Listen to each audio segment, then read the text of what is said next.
محرم کیوں مناتے ہیں؟ محرم اسلامی کیلنڈر کا پہلا مہینہ ہے۔ اسی مہینے میں کئی ساری چیز ہوئی ہے۔ اس میں اسلامک اتہاس اور مسلمانوں کی زندگی میں بہت کچھ بدل دیا۔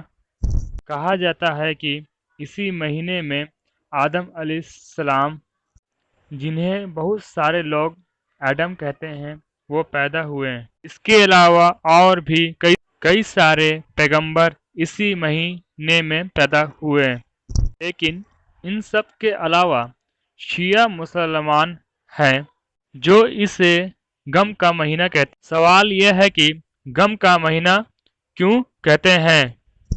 کربلا کی جنگ میں 72 لوگ شہید ہوئے ہیں۔ دراصل اسلام کے آخری پیغمبر ہیں۔ حضرت محمد مصطفیٰ صلی اللہ علیہ وسلم کے ناتی ہیں۔ حضرت امام حسین رضی اللہ عنہ محرم کے اسی مہینے کے 10 تاریخ کو عراق کے کربلا کی جنگ میں شہید ہوئے۔ ان کے ساتھ 71 لوگ اور تھے جنہیں یزید کی فوج نے مار دیا تھا۔ حضرت امام حسین رضی اللہ عنہ کے 6 مہینے کے بیٹے علی اصغر بھی تھے۔ کربلا کی جنگ میں حضرت امام حسین اور ظالم بادشاہ یزید کی سینا کے بیچ ہوئی تھی، اور اسی لیے محرم میں مسلمان حضرت امام حسین کی شہادت کو یاد کرتے ہیں۔ شیعہ مسلمان ماتم کرتے ہیں۔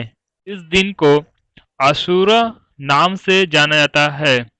امام حسین حضرت محمد مصطفیٰ کی بیٹی فاطمہ اور حضرت علی کے بیٹے ہیں۔ حضرت علی کو شیعہ مسلمان اپنا پہلا امام مانتے ہیں، مطلب لیڈر، اور سنی مسلمان اپنا چوتھا خلیفہ۔ سوال کیوں مناتے ہیں محرم؟ اس کی ڈیٹیل جاننے کے لیے ہم تھوڑا اتہاس کے پنوں کو پلٹتے ہیں۔ ہم تاریخ کے اس حصے میں چلتے ہیں جب اسلام میں خلافت یعنی خلیفہ کا راج تھا۔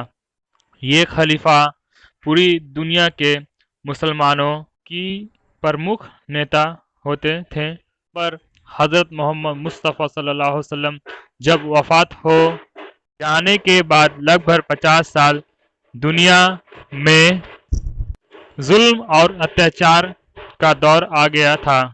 سیریا کے گورنر یزید نے خود کو خلیفہ گھوشت کر دیا تھا، لیکن وہ کرپٹ اور تانا شاہ تھا۔ امام حسین رضی اللہ عنہ نے یزید کو خلیفہ ماننے سے انکار کر دیا۔ اس سے ناراض ہو کر یزید نے اپنی فوج سینا سے کہا کہ جو ان کا حکم نہ مانے اس کا سر قلم کر دو۔ یزید کی فوج نے امام حسین اور ان کے ساتھ کے لوگوں کے لیے پانی تک بند کر دیا، مطلب بیسک رائٹ بھی چھین لی گئے، مطلب انسانیت ختم کرنا۔ ظلم بڑھتا گیا لیکن ان لوگوں نے سرنڈر نہیں کیا، یزید کو بادشاہ ماننے سے انکار کرتے رہے، اور پھر یزید کی بزدل فوج نے ان کی ہتیا کر دی، مطلب ان کو شہید کر دیا۔